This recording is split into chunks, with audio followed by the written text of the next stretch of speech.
Hello and welcome to Mind, Body, Sleep, the podcast for anyone out there who wants to understand and recover from insomnia using a holistic perspective. I'm Beth Kendall, your host. Let's get started. Hello, everyone. It is so good to be with you on the podcast today. This is going to be a juicy episode, I think. So I'm glad you're here with me. My name is Beth. I'm a sleep coach for people with insomnia, and I help you understand what's going on in your mind and body so you can get back to living the life that you love, free from the fear of not sleeping. Today, we're going to talk about what it means to relink wakefulness and how changing your brain's association with being awake at night is one of the most integral keys to lasting recovery from insomnia. This was an understanding I had when I was going through my own recovery process, so I hope that something that I share here will be helpful for you too. Someone asked me recently on a group call how I see the role of neuroplasticity factoring into the recovery path. And I thought this was such a great question because the truth is neuroplasticity is the basis for why we can recover at all. And neuroplasticity is simply the brain's ability to change. It's a big word for a beautiful process that allows us to unlearn previous patterns of association.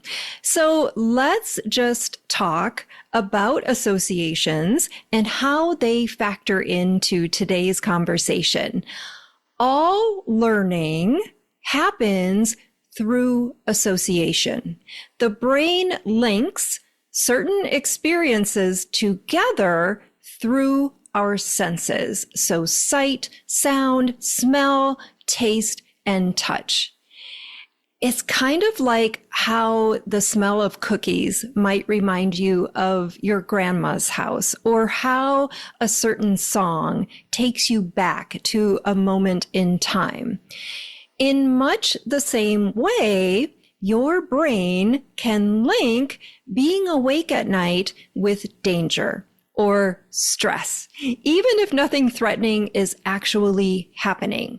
That's just how our brains work. It connects one thing to another to help us make sense of the world, even when those links don't particularly serve us anymore. And I go deeper into this concept in a previous episode called Neurons That Fire Together, Wire Together. And I think it's episode number 32, but I'll link that up in the show notes for you. Now, my first understanding and lived experience of this concept was after reading Annie Hopper's book, Wired for Healing, which was one of my first introductions into the whole mind-body world. But the premise of Annie's book centers on the idea that many chronic conditions, of which I consider insomnia to be one, are driven by maladaptive plasticity, meaning the brain can become hypervigilant and get stuck in a survival loop by interpreting certain events as a threat, even when they're not. Now, I don't really agree with the term maladaptive because I believe the brain and body always has a good reason for doing what it's doing. But essentially, we go through something difficult, like a period of sleep disruption, or we experience an association to sleep that triggers a protective response called hyperarousal. And this response feels so real and like you truly have somehow broken your own brain that we believe we have lost our ability to sleep. But you haven't lost your ability to sleep. You've just developed some conditioned arousal that's getting in the way of that natural process happening. So one of the most mind-blowing ways I personally experienced the phenomenon that I call relinking was through some pretty intense chemical sensitivities I developed during chronic illness. And I've always been more sensitive to chemicals and fragrances than the average person. But when I was going through chronic Lyme disease, my brain felt like it was on fire. Even the faintest smell of something, a dryer vent like a block away, candles were the absolute worst, or even Wi-Fi would send my body into a full inflammatory response. My face would get all blotchy, my eyes would water, I couldn't breathe, and sometimes I literally thought I was going to pass out. And it made no logical sense. I mean, how could a dryer sheet a block away take me down to such a level? Yet here my body was reacting like I was in extreme danger. And the even weirder part was that sometimes the reaction would happen before I even encountered a chemical. So it was just the anticipation of it that would send my system into a panic, which was another huge clue to me that something was up. But after reading Annie's book, I started to understand that my brain had labeled these things as threats. And without even realizing it, I was constantly reinforcing that threat through the way I lived. So all of the Facebook groups I was in, the constant monitoring and avoidance of all things chemicals, the hours I spent worrying about it and researching it, I had unintentionally trained my brain to see the world as dangerous. So the survival loop just got stronger. But here is the good news, my friends. Because of neuroplasticity, we can unlearn those patterns. We can create new links. And thank God for that, because that's basically what I did. I started to gently introduce new ways of being with the things my brain had labeled as dangerous. And then one day, and I'll never forget this because it was such a big moment, I walked into a public restroom, and this restroom had a candle burning in it. So I sort of braced for a reaction to come, but it never came. Nothing happened. And not only did nothing happen, but the candle smelled good to me, which hadn't happened in years. So I stood there like, what is even happening? And I know this probably sounds like a really small thing, but if you've ever dealt with chemical sensitivities, then you know what a big deal it is. And that day gave me all the evidence I needed to know that change was possible. And after that, I started smelling everything I could. And sometimes I had a reaction and sometimes I didn't. But I was no longer so deathly afraid of chemicals. And now I can walk down a Target detergent aisle with zero response. And I never take that for granted, because walking down the Target detergent aisle was kind of like my graduation day from chemical sensitivities. So life is good. But the whole reason I shared this story is that sometimes it can be helpful to hear about situations that aren't necessarily insomnia, but clearly have some parallels to insomnia. And as a coach, these are the experiences that I'm working from.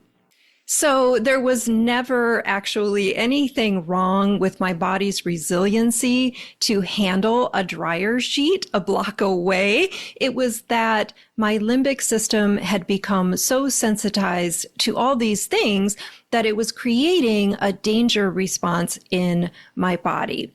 And I do want to definitely emphasize that everything I was feeling physically was real.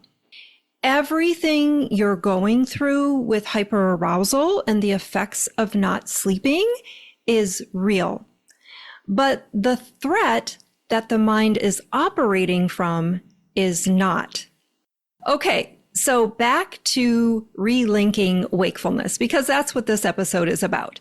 What do I mean by relinking wakefulness? Well, there are lots of ways this concept has already been introduced into the world. And the first time I heard it was with Claire Weeks, her phrase of welcoming the unwelcome. In my program, I use Daniel Erickson's term, befriending wakefulness. But neither of these really gets under the hood of why we would want to do such a thing. And I am a why person through and through. I like to get to the granular of why as much as I possibly can, because when something makes sense to me, I'm much more inclined to do it. And once I understand the why, I'm pretty good at letting go of the why. So why would we want to befriend wakefulness or welcome the unwelcome? Because let's just be honest, this can feel like a pretty big ask when you're going through such a hard thing. Well, we're taking old associations and creating new associations. We're taking a link of danger and creating a link of safety. We're basically creating a new experience around something the mind perceives as dangerous, so it can let go of hyperarousal. It really is that simple. If my brain could relink the response I had to chemicals, I knew it could do the same thing with the amplified fear I felt about not sleeping or experiencing something that could potentially disrupt my sleep. Those felt like much bigger threats in my past life than they do now. So the loop can change. In fact, I would say that it has no choice but to change when you start interacting with it differently. Let me throw out a simplified example of this so you have something to go on. Let's just say that your current situation is that you're waking up at 3 a.m. and then not falling back to sleep, which is a pretty common scenario. So if you wake up at 3 a.m. and immediately start catastrophizing, worrying about what it means, how you're going to make it through the next day, maybe even going for Dr. Google or trying everything imaginable to prevent it from ever happening again, your brain is likely going to tag this as a pretty not good thing, right?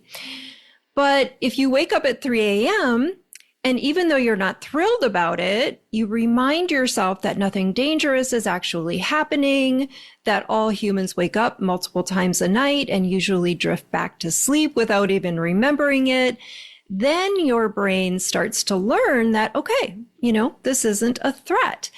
And that's the difference between reinforcing a fear loop and gently starting to unwind it, and how our responses play a role.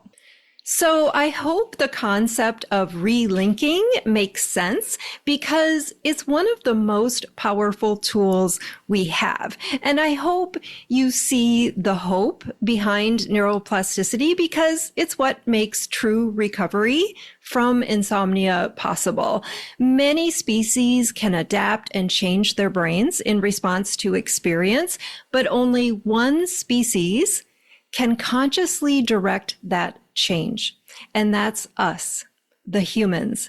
We're the only beings on the planet who can shape, sculpt, and self-direct the circuitry of our own brain, which I find extraordinary. Thanks for listening to the Mind, Body, Sleep podcast. I'm Beth Kendall. I'll see you next time. Thanks for being here today. If you love what you heard on today's episode, don't forget to hit the like button and subscribe to the podcast. And if you need more support with your sleep, join me in the Mind, Body, Sleep Mentorship. This 3-month one-on-one program will transform your relationship with sleep so you can get back to living the life that you love, free from the fear of not sleeping. Head on over to bethkendall.com for more details. I'll see you next time.